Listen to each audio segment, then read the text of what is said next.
Oke, jadi untuk di video kali ini adalah video yang cukup spesial karena setelah lama paket yang saya tunggu-tunggu akhirnya datang juga ya. Jadi di sini sudah ada Smart Digital Multimeter ataupun multimeter pintar ya.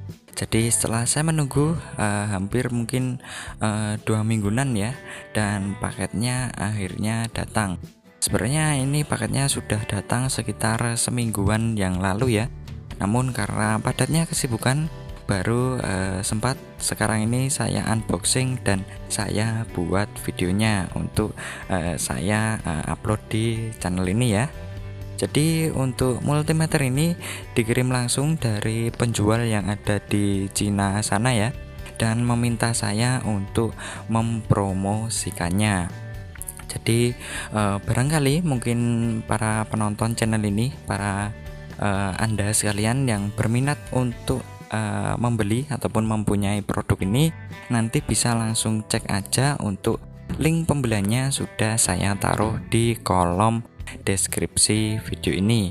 Mungkin bagi yang tanya harganya berapa, nanti bisa langsung cek aja ya. Langsung cek aja melalui link yang sudah saya sertakan di kolom deskripsi, dan juga mungkin nanti saya akan pin di kolom komentar ya. Nah, mungkin di sini langsung saja saya akan jelaskan ya untuk di produk multimeter ini. Jadi untuk packagingnya, untuk box wadahnya di sini cukup simpel. Jadi di bagian depannya di sini sudah digambarkan untuk isi dari multimeternya, dan untuk mereknya yaitu GVDA ya. Dan di bagian belakangnya di sini ada spek-speknya ya, ada spesifikasinya. Nanti mungkin kalau Anda rajin membaca bisa dibaca juga ya untuk spek-speknya. Oke, jadi di sini langsung saja saya akan buka ya untuk isi dalamnya. Jadi di isi dalamnya di sini kita dapat lagi dompet ya, dompet untuk biar aman, multimeter beserta kelengkapannya ya. Jadi untuk di multimeternya di sini kita dapat wadahnya lagi ya, biar lebih aman jika mungkin multimeternya kita bawa-bawa kemana-mana ataupun jika kita campur dengan alat-alat yang lain ya. Jadi multimeternya akan tetap aman karena ini untuk bahan dari wadahnya sendiri ini cukup tebal ya. Dan di sini untuk isi dalamannya seperti ini ya. Jadi ini untuk di dalam dompetnya seperti ini ya. Ada multimeternya dan juga beberapa kelengkapannya, beberapa aksesorisnya. Jadi di sini untuk kelengkapannya seperti biasa ada buku manual ya. Ini buku manual berbahasa Inggris. Mungkin bagi Anda yang kurang paham mengenai bahasa Inggris, nanti bisa ditranslate ya menggunakan bisa menggunakan Google Translate kalau memang ingin mempelajari lebih dalam di multimeter ini. Lalu di sini ada lagi ya, pastinya ada probe testnya ya. Ini kita nanti bisa gunakan untuk melakukan pengukuran. Jadi untuk kualitas dari probe testnya ini lumayan bagus ya daripada multimeter yang kita temui di pasaran. Ini untuk kabelnya ini lebih tebal ya dan lebih kuat.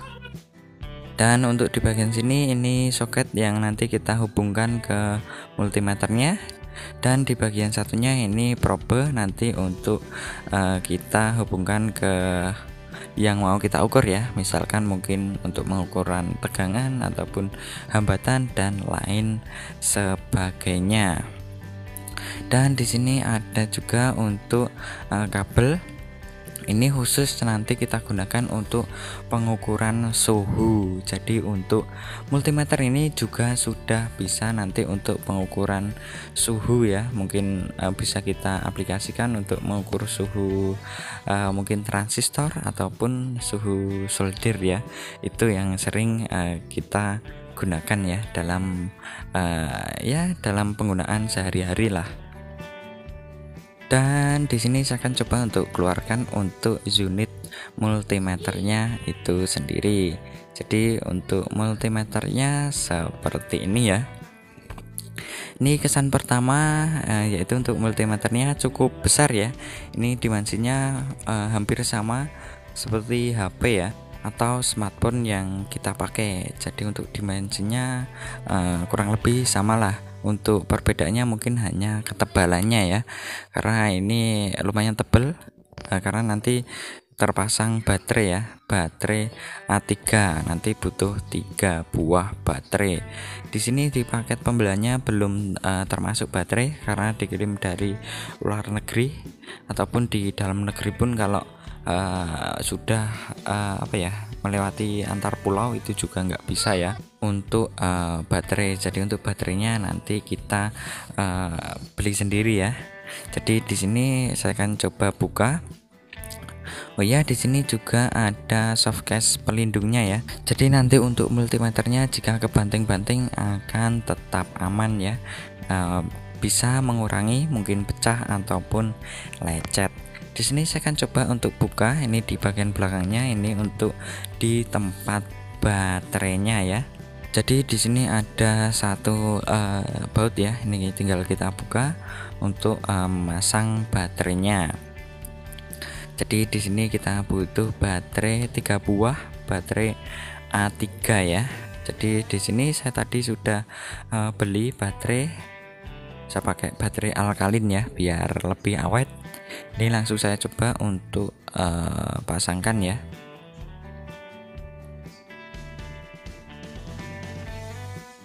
Jadi tadi setelah kita pasang baterai ya, di sini langsung menyala. Dan mungkin jika ingin mematikan atau menghidupkannya, di sini di bagian atas ini ada untuk tombol power ya. Untuk mematikan tinggal kita pencet beberapa saat akan mati. Sama juga seperti menghidupkannya ya, kita pencet beberapa saat akan langsung hidup dan standby siap kita gunakan. Untuk mode pertama yang muncul di sini adalah mode auto ya. Di sini bisa kita gunakan langsung, dan ini sangat membantu sekali mungkin bagi Anda yang baru belajar menggunakan multimeter ya. Jadi di sini untuk penggunaannya bisa langsung kita gunakan untuk melakukan pengukuran tanpa memilih mode manualnya ya. Jadi seumpama di sini kita mau ukur tegangan baterai ya, tinggal kita hubungkan saja ke baterainya. Untuk hasil pengukurannya akan langsung terbaca di multimeter ini. Dan juga di sini sambil contoh lain untuk pengukuran resistor. Ini juga langsung akan terukur ya. Ini terukur sekitar 900 ohm karena ini resistornya 1 kilo ya. Ya kurang lebih sudah mendekati lah. Dan juga di mode lainnya di sini kalau kita mau manual ya, ini juga banyak sekali pilihan mode, mulai dari pengukuran tegangan, pengukuran hambatan ataupun pengukuran yang lainnya. Dan di sini saya akan coba jelaskan ya untuk melakukan pengukuran yang sering saya gunakan. Jadi di sini untuk pengoperasiannya sangat mudah sekali ya.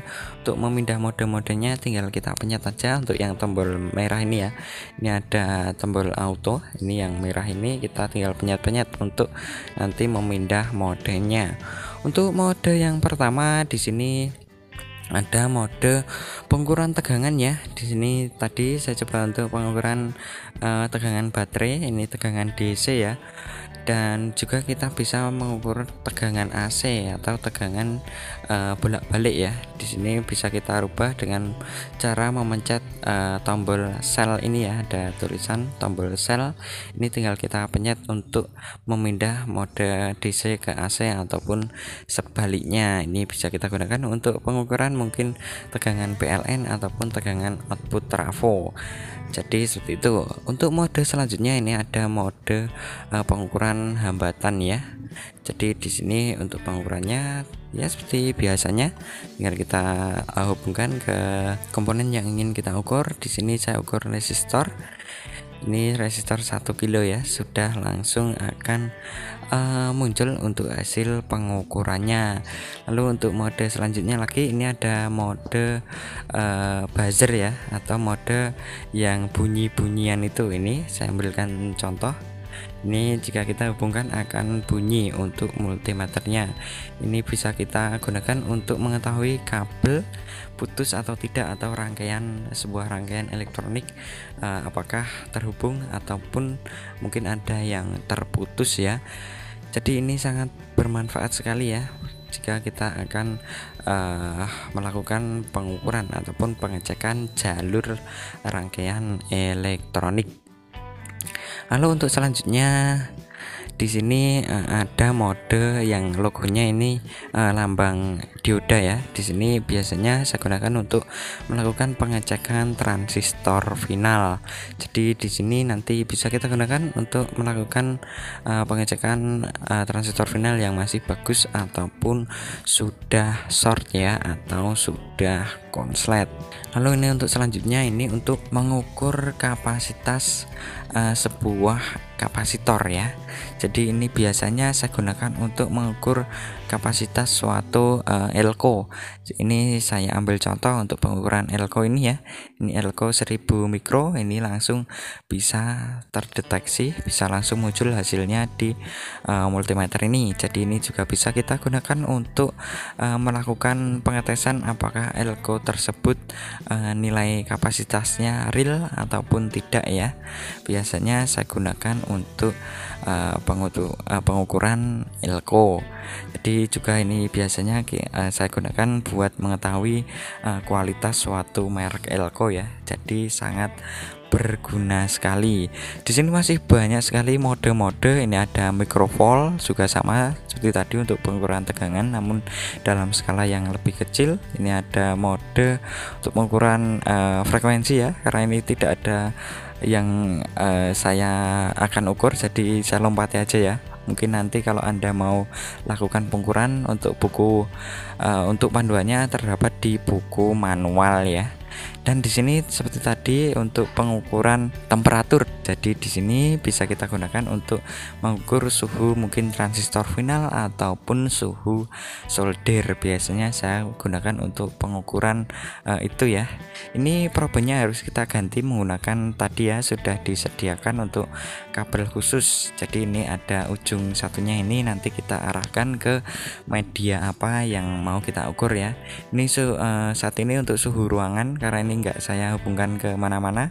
Ini untuk suhu ruangannya 28 derajat Celcius ya. Ini saya coba untuk melakukan pengukuran suhu es ya, karena untuk suhu panasnya saya kebetulan nggak nyolokan solder. Jadi ini saya coba untuk pengukuran suhu dingin aja ya. Ini saya coba pakai es, sudah langsung terdeteksi, sudah langsung muncul untuk hasil pengukurannya. Jadi kurang lebih seperti itu ya. Jadi sangat sangat lengkap dan cukup canggih untuk multimeter ini. Dan untuk di mode selanjutnya ini ada mode NCV atau mode yang bisa kita gunakan untuk mengetahui apakah ada tegangan ataupun arus di dalam sebuah rangkaian kelistrikan ya. Ini contohnya saya coba ukur untuk ini ada kabel listrik ya. Ini ada colokan, saya coba untuk arahkan ke sini ya, karena ini sedang hidup, jadi pasti ada tegangan ataupun arus listriknya. Ini bisa langsung terdeteksi ya di multimeter ini. Jadi ini sangat membantu sekali. Mungkin kita mau cari jalur mana yang putus di sebuah rangkaian kelistrikan ya. Ini bisa kita ukur, bisa kita cek langsung menggunakan multimeter ini. Di multimeter ini juga terdapat senter ya. Jadi ini untuk di bagian samping ini ada tombol untuk mengaktifkan senter. Ini juga cukup membantu mungkin kalau kita mau mengecek komponen, kalau mungkin posisinya gelap ataupun mencari komponen, ini bisa kita manfaatkan ya. Untuk senternya ya sudah cukup terang lah untuk buat sekedar nyenter-nyenter di area yang gelap ya. Oke, jadi mungkin cukup segitu untuk review multimeter ini. Bagi yang berminat nanti bisa langsung mengecek link pembeliannya di kolom deskripsi dan juga di kolom komentar. Nanti saya pin di situ ya. Dan terima kasih yang sudah nonton video ini sampai akhir, dan sampai jumpa di video-video selanjutnya.